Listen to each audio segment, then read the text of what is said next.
मैं बहुत कृतज्ञ हूं कि मुझे इस महत्वपूर्ण बिल पर बोलने का अवसर दिया गया है। सर, मैं विपक्ष की बात सुन रहा था। मुझे उनके तर्क को समझने में थोड़ी कठिनाई हो रही है। वक्फ बिल में संशोधन होना चाहिए, लेकिन नहीं भी होना चाहिए। ये दोनों तर्क कैसे चलेगा? सबसे पहले बात थोड़ा संविधान की कर लेते हैं। आजकल लाल किताब बहुत घूमती है। जब भी कोई विषय होता है, संविधान की लाल किताब दिखाते हैं। सर, हम संविधान की हरी किताब लेकर के आए हैं जो संसद में रखी हुई है, तो मैं इसी को दिखाऊंगा आज। सर, भारत के संविधान के मौलिक अधिकार में धारा 15 है। धारा 15 में लिखा हुआ है कि महिलाओं के साथ कोई विभेद नहीं होगा और सरकार महिलाओं के विकास के लिए कानून बना सकती है। तो अगर यह वक्फ बिल देश की खवातीनों के विकास के लिए, वक्फ में उनकी भूमिका के लिए यह कानून लाया जा रहा है, तो यह कानून गैर संवैधानिक कैसे हो गया भाई? सर, संविधान की धारा 15 में यह भी लिखा हुआ है कि सामाजिक रूप से पिछड़े वर्ग के लोगों के विकास के लिए सरकार कार्रवाई कर सकती है। यह सच्चाई है। Honorable member, please. मैं जिस प्रदेश से आता हूं, Honorable member, please be seated. Honorable member, sir जरा लोगों को बैठा please be दें। seated. Honorable member, जरा बैठ जाएं। Honorable member, मैं भी आग्रह don't करूंगा। see the back to the chair. Please be seated. Venugopal जी, जरा मैं बोल रहा हूं, आप भी सुन लीजिए। Mister Venugopal, Yes. Mister Venugopal ji, I am speaking, kindly have some attention to me. बैठिए।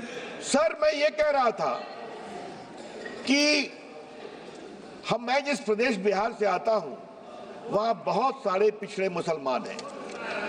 उत्तर प्रदेश में भी हैं, पसमंदा कहते हैं हम, कई कैटेगरी के हैं। उनको वक्फ के मैनेजमेंट में अवसर नहीं मिलता।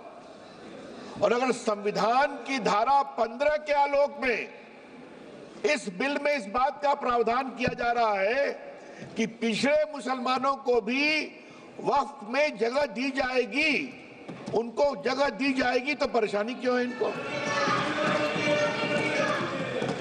और सर, जहां तक सर सवाल है सर, मैं ये बताना चाहता हूं कि संविधान की दुहाई का जवाब मैं संविधान से ही दे रहा हूं। ये वक्फ में जो संशोधन हो रहा है वो मौलिक अधिकार की धारा 15 में उसकी अनुमति मिलती है। अब सर, धारा 25 की बात की गई सर।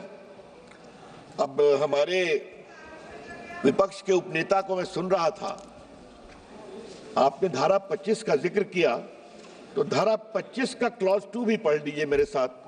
सर, मैं आपके सामने पढ़ना चाहता हूं।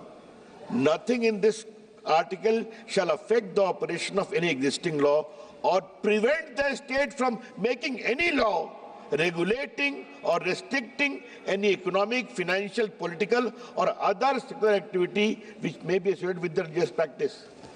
तो अगर वक्फ की जमीन बर्बाद हो रही है, अगर वक्फ की जमीन लूटी जा रही है, अगर वक्फ की जमीन हड़पी जा रही है, तो संविधान की धारा 25 ये अधिकार देता है कि कानून बन सकता है।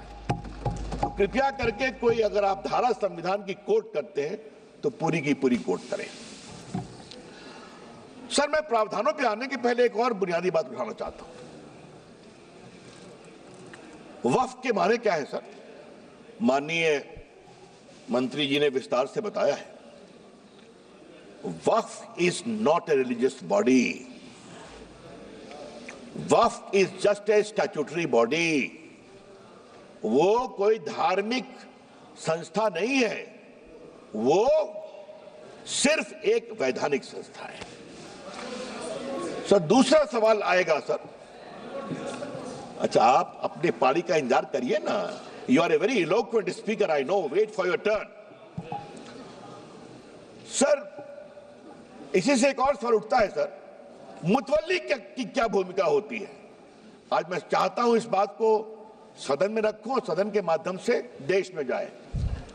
सर, मुतवल्ली को सिर्फ मैनेजर बोलते हैं सर, और ये मैं नहीं बोल रहा हूं, मैं इस्लामिक लॉ के एक बहुत बड़े scholar Mulla law of Mohammedan law, इस किताब के मैं 3 लाइन कोट करूंगा sir. Mulla principle of Mohammedan law, M Hidayatullah जो भारत के पूर्व मुख्य न्यायाधीश थे, उन्होंने इसको रिवाइज किया था सर, बहुत बड़े जूरिस्ट थे। और मैं इसके सिर्फ एक पैराग्राफ को पढ़ूंगा sir. Para 202 mutawalli, under the Mohammedan law the moment a waqf is created, all rights property pass on the waqif and vested in the Almighty. The mutawalli has no right in the property belonging to the waqf. The property is not vested in him. He is not a trustee. He is merely a superintendent or a manager. तो मुतवल्ली साहब ये 8 लाख की property के खाली manager हैं, और क्या हो रहा है? तो क्या सरकार खामोश है? अगर वक्फ देने वाले की प्रॉपर्टी लूटी जा रही है तो क्या खामोशी चलेगी सर? ये तो नहीं चलेगी। सर, कुछ और मैं बुनियादी सवाल उठाना चाहता हूं सर इस बहस में, जो उठना चाहिए।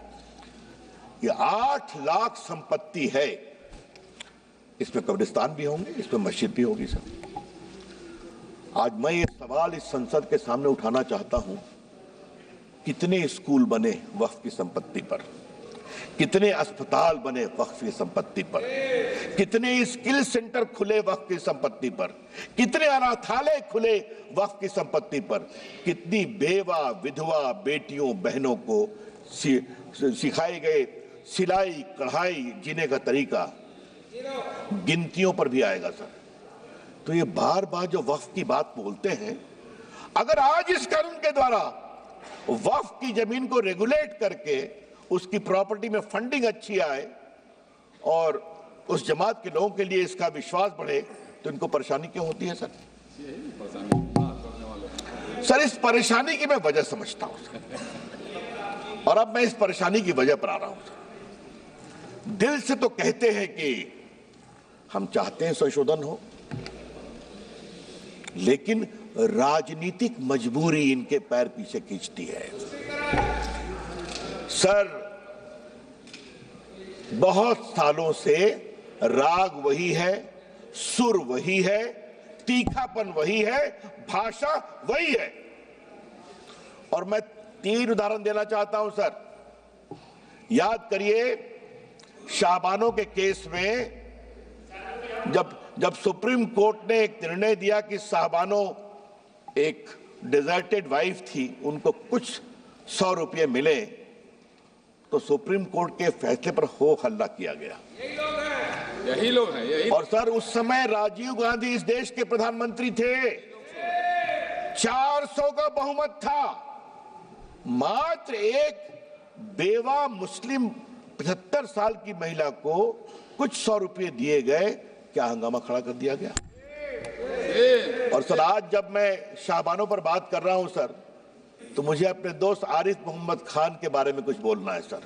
वो आपकी सरकार में मंत्री थे, उनका 2 दिन ऐतिहासिक भाषण हुआ था इसी सदन में कि सुप्रीम कोर्ट का फैसला अच्छा है। एकाएक हंगामा गया, राजीव गांधी हिल गए, डोल गए, कहे तुम वापिस हो जाओ, हम कानून ला रहे हैं सुप्रीम कोर्ट के निर्णय को उलटने के लिए। ये भी हमने देखा है ना सर। शाहबानों के बाद यात्रा आती है सारा बानों तक सर, 3 तलाक पर। 3 तलाक को लेकर सर इतनी परेशानी थी, मुस्लिम महिलाएं गई थी कोर्ट में। और सर, मैं हाउस में आज कहना चाहता हूं, 2 साल तक इनकी सरकार ने सुप्रीम कोर्ट में जवाब नहीं फाइल किया, ताकि मामला लटकता रहे।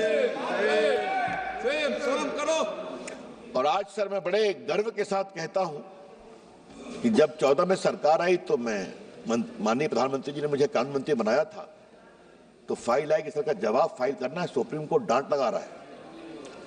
तो मैं गया प्रधानमंत्री जी के पास, तो उन्होंने कहा जाओ कोर्ट के अंदर और कोर्ट के बाहर खड़े हो जाओ कि नरेंद्र मोदी की सरकार 3 तलाक की पीड़ित महिलाओं के साथ खड़ी है।